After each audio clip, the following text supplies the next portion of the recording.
Hello, everybody, and welcome to the Commander Pod, your Magic the Gathering podcast for all things Commander. My name is Kelton Howell. And I'm Spencer Simpson, and today we're continuing our series on power levels with ramp.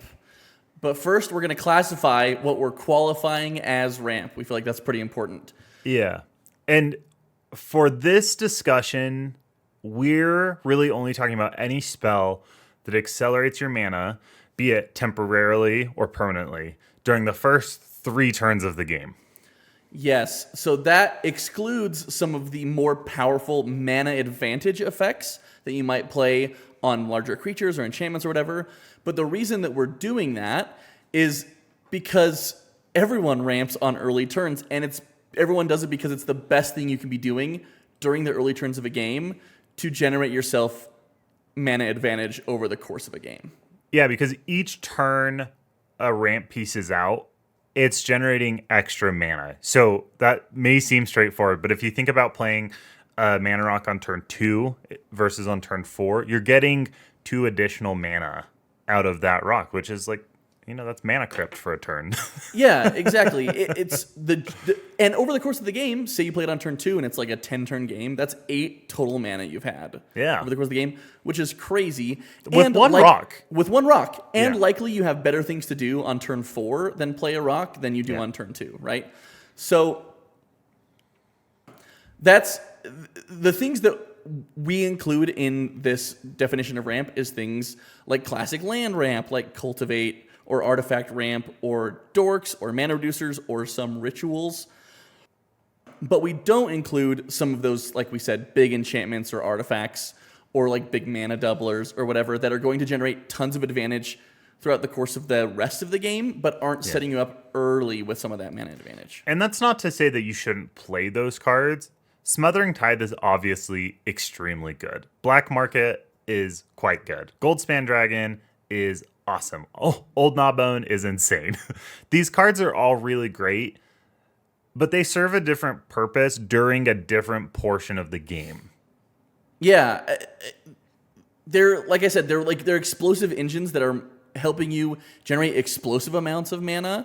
Like Old Gnawbone. Did you mention Old Gnawbone? Yeah. Yeah, that's going to make you so much mana, and it's going to let you play tons of spells in your turn. But that's like almost a win condition more than like actual ramp. Yeah, and Smothering Tithe, for example, is good. It comes down turn 4, but if you ramp on turn 2, that's a turn 3 Smothering Tithe, and that's really, really good.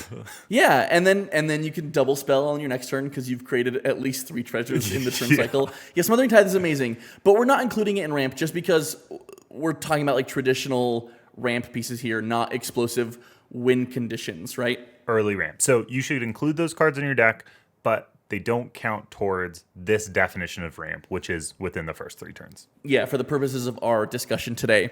Yes. So we're going to start off with density. How much ramp should you be running? And like our last episode, figuring out density of ramp you should be running took a little bit of research. If you didn't listen to our last episode, go check it out. As a brief recap, we did the same exercise that we're going to be doing today, but with interaction in your commander deck. And we found that it generally scales with power levels. So lower power decks run less, higher power decks run more. Interaction, yes. Yeah. You said that this took a little bit of research. I'd say that this took a lot of bit of research, and it was awesome. I have to say this is some of the most fun that I've had preparing for our episodes so far. It was really, really fun to dive deep on this. And this time, our research did ultimately lead to a different conclusion. The number of ramp cards in your deck does not scale as much with power level. Not to the same degree as interaction. Yeah, not really. And we're going to be talking about why. And the way we reached this conclusion, I guess we'll talk about why right now. So we reached the conclusion that we spend a lot of time on a hypergeometric calculator calculating opening hands based on the number of ramp cards in your deck. This, like Kelton said, this research was really fun. It was really fun to prepare for, but it was also a little bit more gritty and less philosophical than some of our previous preparation has been. And for those people who've never used a hypergeometric calculator, I actually don't know what makes a hypergeometric calculator hypergeometric. I don't know what the definition of that is. So if somebody knows, could you please put it in the comments? We'd really appreciate that. But this kind of calculator, you put in a population size, a sample size, the number of successes in a population, and the number of successes in a sample to generate probability. What that means for Magic the Gathering is if you tell the calculator how many cards you have in your deck, which in Commander is 100, the number of cards you're drawing, so for example, an opening hand would be 7, the number of cards that you want that is in the deck, so all of the ramp pieces in your deck, and then the number of cards that you want to be able to draw out of those ramp pieces, then it will tell you your probability of drawing that piece in that given number of cards. Yeah. So the way we did this was we said we put in a bunch of different numbers of successes in the sample, right? The sample's 99 cards because you always have your commander. True. We started out at 8 and went all the way up to like 24, and we were testing the successes in the sample, and we were starting with a sample size of 7 cards at first, because we were checking for your opening hand. So some of our assumptions going in here were that a good or keepable opening hand generally has 1 to 2 ramp pieces, and that the inverse is also true, right? So generally speaking, a hand with 0 ramp or 3 or more pieces of ramp is not a good hand to keep for the most part, because then you don't have like other stuff to do over the course of the game. Yeah, and just in general, you really want to see 1 to 2 ramp pieces by turn 2. Yep. So the way we were doing these calculations was, for the first assumption, it was a sample size of 7 with X successes in the population, X being the number of ramp pieces, right? Mm-hmm. And then we had to do some math and some other hypergeometric calculation, which we can talk about. It's a little complicated to talk about here to figure out 1 to 2 ramp pieces by turn 2. Actually, I'm not exactly sure that's true. Kelton, you were the one actually doing calculations. Was it just a sample size of 9, and then we did... And then you add the probability of drawing exactly 1 and the probability of drawing exactly 2. Yeah. So not that complex, but that's how we ended up here. Yeah. And here were some of the trends that we noticed. So the first one being your chances of having a good hand, quote unquote, which is 1 to 2 pieces of ramp, generally peak at about 21 or to 20 to 21 ramp spells, and it peaks at about 66%. Yep. Good hand being 1 to 2 ramp spells in your opening hand. Yep. And I shouldn't say generally, does peak. We did the analysis on this. It peaks at 20 and 21 ramp spells. Yeah, and after 21, your chances of getting a good opening hand start actually decreasing, because there is a greater chance of drawing 3 or more ramp spells in your opening hand, which we would classify as a bad opening hand. Yeah, as you could assume, your chances of drawing 0 ramp spells has a pretty linear relationship to the number of ramp spells you include in your deck. But that's why we wanted to determine like what a good hand was, right? Because you could just say, I'm including 30 ramp spells, 40 ramp spells, and I'm never not going to have any. But as you start including more, you're going to see more hands with 3 or 4 ramp spells, and that's just not good in a 7-card opening hand. Yep. Go ahead. I was going to say, so does this mean that we should be running 20 pieces of ramp? That feels like a lot. I only have a couple of decks that have that much ramp in them. Yeah, at first we thought, hey, maybe that's like the optimal amount to be running. We don't think so. That kind of led us to our second assumption, which is you generally want to be seeing 1 to 2 by turn 2, and that showed us a little bit of a different statistic. Yeah, so that actually peaks with only 16 pieces of ramp at 65.3%. So instead of just saying opening hand, if we look at ramp pieces by turn 2, then the optimal number would actually be 16. So that's important because you're really wanting to ramp by turn 1 to 3. The reason we did by turn 2 is in some of these mid or high power games, you really want to be ramping by turn 2 rather than by turn 3. And so that just means that you're going to have 2 ramp pieces by turn 2, which lets you ramp on the most relevant turns, and that's your best shot at getting ahead in the game, especially in the early game. So 16, is 16 the number? Yeah, I think the answer we landed on was maybe. Because that is where you have optimized your chances of seeing 1 to 2 pieces of ramp by turn 2.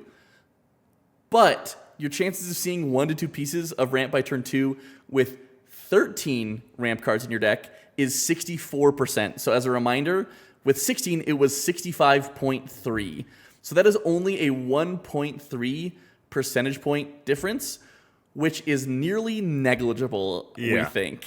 And I think that the advantage that you would be getting from that extra 1.3% by including 3 more ramp pieces is probably less than the advantage that you'd get by replacing those 3 other slots with high impact cards that work well with your deck, or even just draw pieces.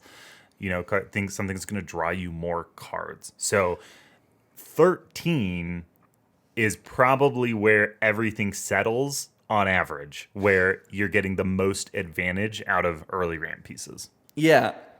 The marginal trade-off for an extra 1.3 percentage point chance of seeing 1 to 2 ramp spells is probably not worth it to include some key pieces in your deck or additional pieces that help assist your strategy in some other way. Yep. So our final takeaway after looking at all the numbers is that in most cases, you want to play as little ramp as possible. And we don't want you to misunderstand. You need to play ramp, and you need to play the appropriate amount for your deck. But there are marginal increases to playing more ramp after 13. Yeah, it starts to really slow down after 13.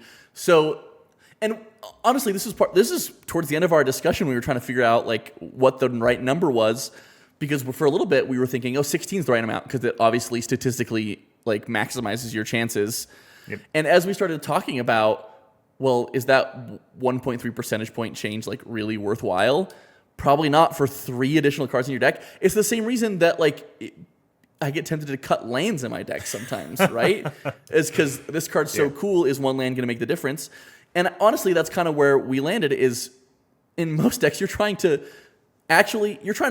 optimize your lands. Like minimize maybe is like a bad word because we don't want you to like start cutting lands. Yeah. But optimizing does mean making sure you're having the right amount, but playing as few as possible to have the right amount. And that's going to be the same thing for ramp in your decks. So to summarize, how much ramp should you be running based on the data that we looked at? The lowest that you should be running is 10. You really start to see a drop off in probability before 10. So the lowest is 10. The optimal would be 13 to 16. But like we said, probably 13 unless you have a good reason. And then the highest that you ever really want to run in a deck is 20. After 20, once again, the probability starts to drop off and it's actually not beneficial. Yeah, and we have the highest at 20 there because that is where you've maximized your chances of having a good opening hand, right? Yep. Like that is statistically your best opening hand chances. You might see more. So how do these correlate to power levels? Really, not very much, right? Like it's higher power decks will probably be running a little bit more, but not like much. Yeah, and higher power decks do care about going fast. And so in some cases, they are willing to sacrifice card slots for that additional speed. But where you're mostly going to see that is in the actual quality or the cost of the ramp pieces. Not so much the number, though a little bit of the number. You may want to be playing a little bit more ramp in a higher power deck if you're looking to go fast. Yeah, absolutely. So because it does affect the speed, right? You're playing higher quality pieces, and if you're playing more of them, you're more likely to see those higher quality pieces. Yeah, and if you may not care about having a hand with 3 ramp pieces in it at higher power. That actually might be a good thing if you're really trying to go fast. Yeah, you're playing better draw engines as well, so you're gonna be able to refill your hand after dumping those mana pieces out. Especially if you have a card advantage engine in the command zone. Yeah, that's going to make a huge difference, which often at high power, you probably do. I mean, the general card quality of your deck is going to be just better. And so you could probably get away with taking some of those slots for more ramp to be able to accelerate your game even faster. So aside from power level, really the only reasons that we would want to include more than 13 pieces of ramp are for things like fixing, because your commander and your deck just needs more colors. You're playing a 5-color deck, so you need to be able to play ramp spells that actually fix your colors of mana. Even at 3 colors, I like to include a little bit more ramp for the fixing because it helps a lot. Yeah, absolutely. I mean, outside of green, that becomes like, artifacts, right? It's kind of your only shot of fixing there. But it is relevant to be able to get more of, not only more mana faster, but just more of your colors faster, because that can be a problem, especially in higher color decks. Another reason is if you have a larger top end to your curve, like you're playing a dragon deck, you're playing an Eldrazi deck, you're playing, some big creatures matter deck. And to be clear, this means a higher top end where your curve might peak low and then peak high again, not a deck with like a chunky middle. Yeah. Right? That's not a reason to play more ramp, but you do see that in some lower power decks where the middle's a little chunkier. Yeah, that's typically indicative of a lower power deck, right? Is that you're got a chunky middle of 4 or 5 mana spells. Another reason is if your commander's just more expensive and really important to your strategy, and you just want to get to that commander as quickly as possible, and having more ramp is going to be very, very helpful. Yeah, I mean, we talked about dragon decks. I think a prime example of this is like the Dragon, right? Yeah. It is, your deck entirely revolves around getting your commander out and getting a lot of advantage. Yeah. But that's an expensive card. And it's like it's 9 mana. Yeah. It's so much, so you need want to ramp be a lot. Yeah, exactly. So that is a reason to include more ramp, because you probably want to see 3 ramp spells, right? Before you probably do. Like your middle turns to be able to get that out as soon as possible. And like pretty good ramp spells. Yeah, absolutely. And then the last one here is if you have a thematic or synergistic reason to. Kelton, do you want to tell us how much ramp you're running in your AC deck? Yeah, so I have an AC landfall deck that runs mostly at a higher power, and it is a higher power deck. It's a landfall combo deck. And because AC draws cards off of landfall, then all of a sudden ramp spells just become card draw spells, and that's very good.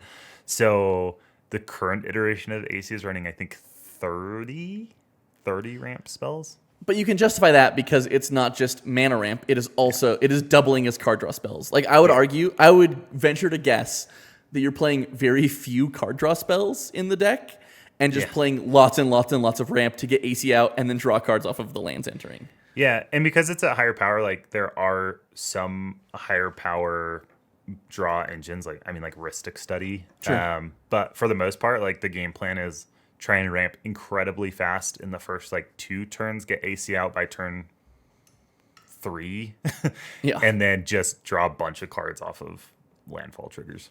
Yeah, so it's also probably playing higher quality, but that's more than double what we're recommending, right? So we're not saying that you should put 30 in your decks, but this is a good example of a thematic or synergistic reason to include more ramp outside of the cost of your commander or the curve of your deck, right? Yeah, absolutely. So just in general, and especially for lower power decks should not be running more than 16 unless you have a thematic or synergistic reason to. And anything over 13, anything definitely over 16, you should probably just be running more card draw. Yeah. Instead. Running more effects that are affecting the board state or your strategy or what have you.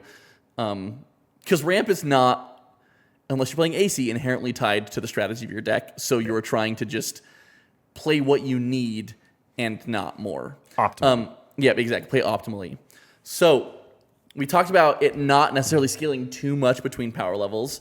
And Kelton did mention what will change the most between power levels, if we're talking about ramp, is the quality of ramp that you're running. Yeah, so for low power decks, this is really something like 2 to 3 mana ramp spells. Some of it's going to enter tapped. It may not fix your colors very well. And probably not playing very many ritual effects or effects that get you multiple turns ahead on mana. Yeah, generally lower quality ramp. I'm not going to say low quality ramp because you shouldn't, we talked about this in our last episode as well. Yeah. There are just some cards that don't really meet the threshold for For playable. what we classify as low power. Right. If you remember, our low power scale starts at precons, and Right. there are just cards that you're just not going to see in precons. Right, exactly. I mean, just your generic 5 mana common that gets you a land is like not going to cut it. No, don't for a low You power probably deck, just right? shouldn't be playing that card unless there's a thematic reason or it Yeah. fits into your deck building restrictions, like a budget deck. Right, building restriction or exactly. something Yeah, like that. there are times where you might play that, but for the purposes of our scale, probably not there. With mid power, you're probably going to start to see 1 to 3 mana, and you might in lower power decks, right? But the 1 generally is going to constitute things like mana dorks, right? They're usually going to enter untapped, or they might fix your colors very efficiently. And again, we mentioned this in the previous episode as well. With each of these stipulations for what they do at the different power levels, it may not be all of them, but it probably will be some combination of them, right? So, like something might enter tapped in a mid power deck, but it probably fixes your colors pretty well, right? Or it's like really cheap or something like that. You might start seeing rituals in mid power as well. I think this is where you start to see rituals. Maybe not the best and most effective rituals, right? But at least some. Yep. And then in high power, you're really not wanting to play 3 mana ramp spells. That's just not going to cut it. So it's really 0 to 2 mana. Most of it's going to enter untapped. I mean, all of it's got to enter untapped. I don't know that I'd play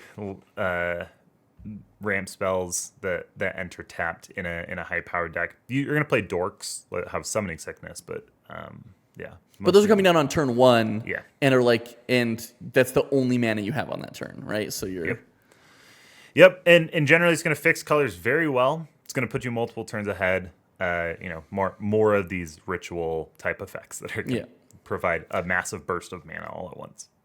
Yeah, so let's talk some examples here. So at low power, I think the quintessential example of a lower power ramp spell is Commander's Sphere. Yeah. It is in tons of commander decks. It is in a fair amount of precons as far as I'm aware. Yeah. It's 3 mana. Let me read it here really quick. It is Commander Sphere is 3 mana for an artifact. Enters untapped. You can tap it to add 1 mana of any color in your commander's color identity, and you can sacrifice it to draw a card. So there is some upside there. That's great. It's awesome. It's a great ramp spell. I would still consider it low power. I play it in maybe some mid power decks, but that's because they're not playing green, and so you run out of like. I don't think I do. I think I'm done playing Commander Sphere in mid power decks, but I love playing Commander Sphere in low power decks. I mean, just it ramps you early in the game. In the late game, if you don't need the mana anymore, but you've run out of steam, you just trade it in for card draw. That's awesome. Yeah, it's kind of the poster child for untapped 3 mana ramp, right? Because it does tap for all 3 colors. But other artifacts like this, I think, would also be pretty quintessential low power ramp, like 3 mana, enters untapped, and might fix you a little bit. Yeah. Another good example are talismans and signets. We actually had this debate the other day. We didn't know that talismans plural was talismans. We always thought it was talismen. I don't know why. Yeah, I don't know. Funny. I don't know. I've always heard it that way, I think. Woman. It's talisman. It makes sense. The talismans. Yeah. They are 2 mana artifacts. They tap to add colors, or they tap to add for 1 of 2 colors, depending on which talisman it is, and then it deals 1 damage to you if you use the colored portion of it. And then the signets are 2 mana artifacts. You have to pay 1 mana and tap it to add a combination of two mana in different colors, depending on which signet it is. Well, there's one for each guild. Yeah, I think the general consensus here, and the same thing with talismans, is 1 for each color pair, right? Yeah. So I think the general consensus with these is that the talismans are slightly more powerful than the signets, and that's mostly because you can spend 2 mana to cast them and then still use an additional mana to do something else. Yeah. Whereas with the signets, you have to have a 3rd mana source to be able to tap them because it filters. We talked about this for a little bit, whether this was like low or mid power. And we feel like these go in low power decks, and that's mostly because we've classified low power decks as being among precons, right? And precons have started to print more of these. Yeah. Talismans have been much more heavily printed in precons recently. Like a year ago, I would have considered these pretty premium and mid power. Yep, I would have too. And because talismans were like $5 a piece, like sometimes 10. And now they've just been printed into the ground, which I love. I'm actually so happy about, because I think I'm going to do a quick little aside here. I think our stance, and you can correct me if I'm wrong, Kelso, tell me if this is just me. We've talked about lands and the lands we think people should be playing, and that we think people should just be playing good mana bases because who likes playing with a bad mana base, right? I am of the opinion that people should also just be playing good ramp. And talismans and signets are like good ramp that can go in any deck because they're colorless artifacts. Yeah. I don't want people, this is definitely an aside, but it's so relevant to the power level discussion. I don't want people to think that if they're playing low power, it means that they have to choose bad cards. You shouldn't ever feel like you're having to play bad cards. It's just that the goal for deck building is different at low power than it is at mid or high power. And that's okay, but you shouldn't be playing bad cards. And the talismans are not bad cards. They're great cards. You play these in Cube, in Vintage Cube, you play talismans and they're great. Which notoriously plays the best cards from Magic's history, right? Yeah, so you shouldn't ever feel like you have to play bad cards. If you're feeling like you're sandbagging and just picking strictly worse versions of cards, then you're probably doing it wrong. I think that is kind of a fallacy, a little bit of a mistake that you can make when you're building low power decks, and that I have made until we started having this discussion pretty heavily, was that I would just start throwing in bad cards into decks. I was trying to make a lower power version of Tasigur, and I was like, okay, well, I'm playing all of the tapped land, the worst lands I could find. I'm playing a bunch of creatures that don't really, I don't know. I just started playing cards that were significantly worse than I felt like I should be, or wanted to. And I think that's fine. First of all, we don't want to say you shouldn't do that. Totally go ahead and do that, but don't feel obligated. Don't feel obligated to. If you're trying to build a lower power deck, you can still play good cards, but you're probably just going to play a low. You're not going to play only good cards, right? You might play some other cards that aren't quite as objectively good. I really like the philosophy of the play to win people that they talk about playing casual as an opportunity to play cards that can't cut it in CEDH. And I feel the same way about power levels. I love building lower power level decks because it gives me an opportunity to play cards that can't keep up at higher power levels, right? My Grima deck is full of it's a low power deck, and it's just full of big splashy spells that I want to play that I would never feel comfortable playing in a high mid deck. Yeah, absolutely. Yeah. I think an example for me is something like Mystic Confluence. I haven't played a bunch of decks. I'll read Mystic Confluence really quick. And we just talked about this card today, and I talked about how I never played it. Mystic Confluence is 3 blue for an instant. Choose 3. You may choose the same mode more than once. Counter target spell unless it's a controller pays 3. Return target creature to its owner's hand. Draw a card. An inherently very flexible spell and a good spell that I think sees a fair amount of play in Commander. I've never played it because it's a 5 mana spell that draws you 3 cards, right? If I'm looking for the bottom end of my draw effects, that's Fact or Fiction is what I'm going to be doing, which is 1 mana less, right? And this has more flexibility, but I have just never put this in a deck or found a deck that I want to put it in. And that being said, I've never really built Spellslinger decks or anything that's or Azorius Control. I do play some control decks, but they are inherently doing different things than this. But in a lower power deck, heck yeah, I'm playing a 5 mana spell that is flexible to draw me cards or counter a spell or return creatures to their hands. It's awesome. It's just a different goal of deck building. And I think once you can realize that, you have a lot more fun building at different power levels than just always trying to build at the highest power level and considering that the best power level, because that's not how it works. Yeah, exactly. Okay, sorry, off my soapbox. Sorry for the tangent. I think it's very relevant to the conversation though. But to continue our examples of lower power ramp spells. The next one is just Cultivate. That's such a stereotypical green land ramp spell. It's 2 and a green for a sorcery. Search your library for up to 2 basic land cards. Reveal those cards, put 1 onto the battlefield tapped, and the other into your hand, then shuffle. Again, very good. Make sure you're hitting your next land drops. The only downside here is it's 3 mana. Yeah. And it's a little slow. It's a little slow, and the land is always entering tapped, right? Yeah. And they're basics. And they're basics. So there's a couple downsides. Well. Exactly. We're going to be talking about some versions in our mid power level that you'll see why we've included this at the lowest power level. Yep. And for each of these, to be frank, except maybe the talismans and signets, because I play those in mid power because they're just very good. Yeah. The next one here is Ornithopter of Paradise. It is a 2 mana artifact creature, Thopter, 0/2, with flying and tap, add 1 mana of any color. I love this card. Such a good mana dork that is criminally underplayed in the overpowered decks.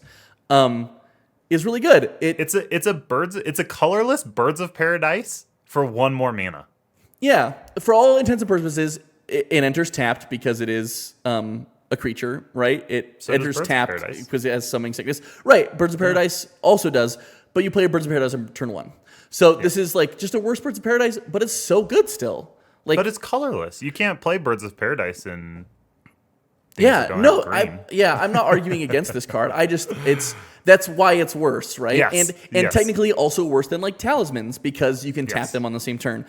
But on turn 2, this is like equivalent to a Signet, but better even, right? Because it's tapping for all the colors. Yep. The only downside is it dies to removal. Sure. Dies to a board wipe, which is unfortunate. How mean would it be for someone to remove your Ornithopter of Paradise? Yeah, just bolt the Ornithopter of Paradise. That's horrible. Feels bad. Okay, the next one is a good example of some enchantment-based ramps. So this is Fertile Ground, 1 and a green for an enchantment. Aura, enchant land. And whenever the enchanted land is tapped for mana, its controller adds an additional 1 mana of any color. Very good. Effectively does the same thing as any of these. Yeah. And I think underplayed as well. Like, it probably is. It's, very, very good. It was just printed in the Fallout Commander decks. Yeah, it's very good and does effectively the same thing as other types of ramp spells. And I would argue, you can tell me if I'm wrong on this, that sometimes is better than something like a Rampant Growth, especially if you're worried about hitting land drops, right? Yeah. Rampant Growth thins your deck by 1 land, and you're less likely to hit a land drop after that. It also, Rampant Growth only fixes you for 1 color of mana. This fixes you for every color of mana. Yeah, this is so good. But Rampant Growth, I skip over this for Rampant Growth in mid-power decks. And this is we're putting this in low power. You probably don't want to, right? Probably don't. This is so good. Yeah. Again, the only downside is it is a permanent on the battlefield that can be destroyed. But if someone's blowing their removal on your enchantment-based ramp, you've got other problems. Okay, I have another question because we're gonna jump into mid, and the first example of mid is Nature's Lore, which is 1 and a green for a sorcery. Search your library for a forest card, put that card onto the battlefield, and then shuffle. Yeah. How does Fertile Ground compare to Nature's Lore? Really good question. Nature's Lore is better. I think it's better. I think it's better. It gets a land onto the battlefield, right? It gets a card into your graveyard. It gets a card into your graveyard, which is relevant in some cases. And the land you get can come in untapped. So say, for example, in your opening hand, 3 lands, Nature's Lore, whatever else, right? Nature's Lore, your only ramp spell. Turn 1, you draw something, whatever. Play a land. Turn 2, you draw Birds of Paradise or a Mana Dork. Well, all of a sudden, you can't do both of those. Well, you can actually. You just play a land, Nature's Lore, go get an untapped land, and play your Birds of Paradise, which you're unable to do with something like Fertile Ground. So I think, like, in there are scenarios where it is better. In most games, it's virtually equivalent. Yeah. And Nature's Lore, I think you mentioned it. You get to search your library for a forest card. It's not a basic forest, so you can grab a Triome, you can grab a Shockland. It fixes your mana very well. Yeah, and it's cheap. It's 2 mana. Yep, exactly. Yeah. The next example of mid-power ramp are we've got some mana dorks. Some stuff like Noble and Ignoble Hierarch. So these are 1 mana creatures that tap for 1 of 3 colors and has some additional upside as well. Or something like Bloom Tender, which is 1 and a green for a 1/1 elf druid that taps.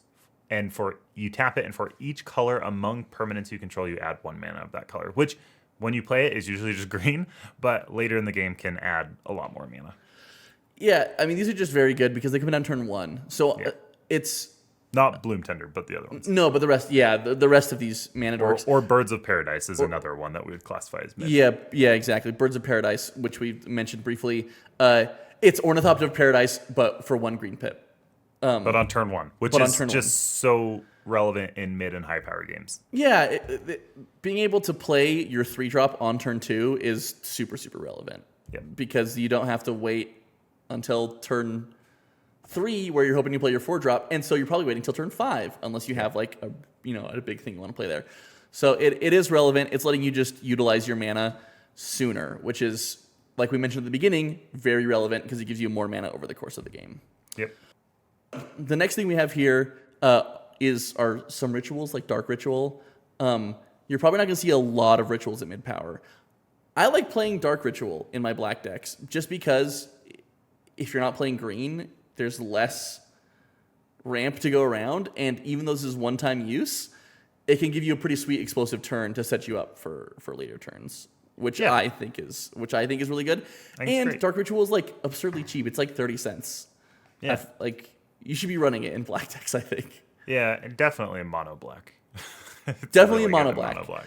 Yeah, but I run it in I don't run it in every black deck, but I run it in my Rakdos and Dimir decks. Yeah. Because they're 4-mana commanders that I can get down on turn 2, which is super good. Super huge. Awesome. The next is a sweet cycle. It's the medallion cycles. There's one for each color. I'll give the example of the white medallion. It's Pearl Medallion, 2 mana for an artifact. White spells you cast cost 1 less to cast. So this is mana reduction. This is probably some of the most efficient mana reduction. Yeah, they're super, super good. I mean, to paint a little picture about how good these are, they were all like $40 at one point. Yeah. And they just barely got reprinted in Commander Masters last year, and I think they're climbing, but they're still like all under $20, maybe under 15. I mean, Pearl Medallion is less than $8. Yeah, it's awesome. These primarily see play in monocolor decks. Yeah. But they're very good. They're like in monocolor decks. They're best in monocolor decks. They might see play in other decks. Yeah. In fact, I have a question. Should I be playing Jet Medallion in my Wilhelt the Rot Cleaver deck? You've got a lot of black spells. It's a lot of black spells. Probably should. Oh. I'm not playing it in there, and I probably should be. You probably should, yeah. Well, interesting. Okay. The last one here is just a better example of Fertile Ground. In most cases, we're going to qualify that here. It's Utopia Sprawl. Utopia Sprawl is 1 green for an enchantment. Aura. Enchant Forest. As Utopia Sprawl enters the battlefield, choose a color. Whenever Enchanted Forest is tapped for mana, add 1 mana of... its controller adds an additional 1 mana of the chosen color. It doesn't give you any color all the time, but it fixes you for what you need in the moment, which I think is still relevant, and it's 1 mana. It's still very good. And it's not an enchantment, which is way harder to interact with. You do have to have a forest. You have to have a forest. Heavy green decks that have a lot of lands that have forest type on it, you're going to want to run this card. Very good. Yep. All right, let's round it out with our high-powered ramp. Some of these are not going to be a surprise, especially this first one. This is Jeweled Lotus. This is 0 mana for an artifact. Tap and sacrifice Jeweled Lotus. Add 3 mana of any one color. Spend this mana only to cast your commander. Absolutely busted card. It's so expensive right now. It keeps climbing after the reprint. Yeah, it's over $100. It's because it's absurdly good. It's so good. It was down to $60 at one point, and I'm kicking myself for not buying it that low. But it's incredibly good. Here, for context, here's how good it is. Dark Ritual is very good. One of the best rituals. That is a turn 2 commander in most games, right? Yep. If you have a 2-color 4-cost commander, right? Yep. Okay, I'm saying turn 2 because a lot of my commanders have that restriction. 2 colors and 4 mana. Cost. Yes, exactly. Jeweled Lotus is a turn 1 commander for so many commanders. That's crazy. Yep. It's incredible. It's nuts. This is just going to put you so far ahead. There's blowout potential. I mean, someone can path your commander right after you play it with this, right. And now you're down a card and you have 2 more commander attacks on your commander. But the upside is just so high that you just get your commander out early and can just go off. And you don't have to play your commander on turn 1. You can set You just hold up Jeweled Lotus. Yeah, it's really good. It's so good. It's incredible. I only play it in really high power decks. You should only be playing it in high power decks. It feels so bad in mid. Yeah, I don't know if I've had one actually like resolve in a mid power game, but I was putting this into most of my decks when I got one because I was so excited, and I promptly took it out because it's just so good. The next one here, Mana Crypt, another one that we're only playing in our high power games. Most of you probably know what it does. For those who don't, it is a 0 mana artifact. At the beginning of your upkeep, flip a coin. If you lose the flip, Mana Crypt deals 3 damage to you. Boo-hoo. It taps to add 2 mana. It's a free 2 Soul colorless Ring. mana. Yeah, it's a free Soul Ring. It's incredible. A lot of the ones we're going to be talking about here are free, and they're really good. Yeah. The damage does catch up with you. It can catch up with you eventually, Sure. but you're usually you're playing in high power decks. You're moving so fast you don't care Yeah, about life. 3 life every other turn is not. No.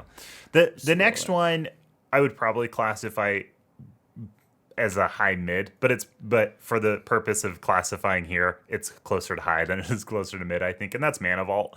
It's 1 colorless mana for an artifact. It doesn't untap during your untap step, and at the beginning of your upkeep, you may pay 4. If you do, you untap Mana Vault. At the beginning of your draw step, if Mana Vault is tapped, it deals 1 damage to you. It taps to add 3 mana. So it's a colorless dark ritual. So it's a dark ritual that can go in any deck. Yeah, but it's also on a permanent, which is super relevant because you can play this on turn 1, and then you have 3 additional mana on turn 2. So for a 5 mana 2-color commander, that's turn 2 commander. Yep. Which is very, very good, and better than Dark Ritual because you don't have to spend the mana on the turn that you're playing it. Yeah, so and it's an artifact you can sacrifice. It's something you can blink to generate more mana. There's a lot of ways to abuse Mana Vault, which makes it very good. And it's colorless and can go in every deck. And it's colorless and can go in every deck, that's the temptation with things like Mana Vault, Mana Crypt, Jeweled Lotus, is you put them, they go in every commander deck. Why not put them in every commander deck? It's because they're so efficient that it feels bad. So generally keep it towards the higher tiers. Yeah, they could go in every commander deck. Please don't. Police yourselves. Yeah. Put them in the higher power decks. And the last one here are the legal Moxes. We're going to give one example here, but there are a lot of these. They are, generally speaking, 0 mana artifacts that can tap for mana of some color. Yep. So the one here is Chrome Mox that we're talking about. It's a 0 mana artifact with imprint. When it enters the battlefield, you can exile a non-artifact, non-land card from your hand, and then taps to add 1 mana of any color of the exiled card's colors. Yep. So you exile a black and white spell, it taps for black and white mana. So in this example, you're down 2 cards. I mean, it's free, but you do have to exile another card from your hand. But for speed, it's awesome. It's so worth it in a high power deck where I'm trying to move really, really fast. It's great. It's giving me another mana. It's very, very good. Yep. There are other examples of these. We're going to leave it to just these ones. These are high power ramp spells. You know what these look like. Ramp responsibly. Ramp responsibly. Absolutely. Well, we hope that between the numbers, the probabilities we shared, and the numbers that we shared around how much ramp you should be running, just to recap, the lowest is probably 10. The optimal is 13 to 16, but probably 13 unless you have a reason. The highest you generally want to go is 20. Hopefully that was helpful. Hopefully you got some help from seeing the examples as well. We appreciate you all for listening. Thank you so much, and we hope that you're enjoying this series on power levels. We're enjoying doing it a lot. You can join us next week when we talk about card advantage, and then the following week we'll put it all together and talk about deck building around power levels. Yep. Please, as always, tell us how wrong we are in the comments. We love it. We love healthy banter, healthy debate. We try to respond to as many comments as we can. Thank you for fostering healthy discussion in the comments. We really, really appreciate it. We love hearing your opinions, hearing your thoughts. Yeah. And thanks for being kind to one another. Please be kind to one another in the comments. Yeah, please. We value that very heavily. Tune in next week, like Kelton said, for Card Draw. Check us out on thecommanderpod.com. Keep interacting. Help the algorithm. Feed the algorithm. We live and die by the algorithm. We appreciate you doing all of that stuff and always tuning in. And until next week, remember to always pay the one.